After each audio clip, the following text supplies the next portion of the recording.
Today we're diving into Eli, EO, an AI video generator that promises to transform text into engaging videos. But does it deliver on that promise? Let's explore whether this tool is truly worth your time and money. Eli. IO positions itself as a user-friendly platform for creating videos from text aimed at marketers, educators, and content creators alike. The core functionality allows you to input your script, choose a presenter, and customize visuals all within a few clicks. The interface feels fairly intuitive, which is a plus for beginners.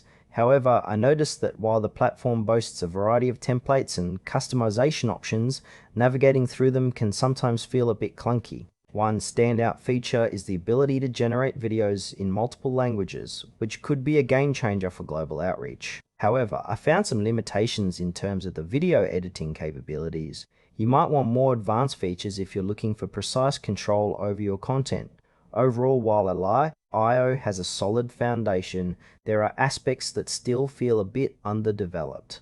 Now let's talk about the pros and cons. On the positive side, IO is definitely easy to use, making it accessible for those who aren't tech savvy. The multilingual support is a significant advantage for reaching diverse audiences. On the flip side, there are some frustrations. The customization options, while present, can feel limited compared to other video editing software. Plus, I couldn't find enough transparent user feedback or case studies, which raises some trust concerns. Pricing is another thing to consider. It's not the cheapest tool out there, and if you're on a budget, it may not seem like the best value. In short, while EO has its strengths, it may not suit everyone, especially those looking for more advanced editing features. So, is IO worth it? If you're a beginner or need quick multilingual video generation, it could be a solid option.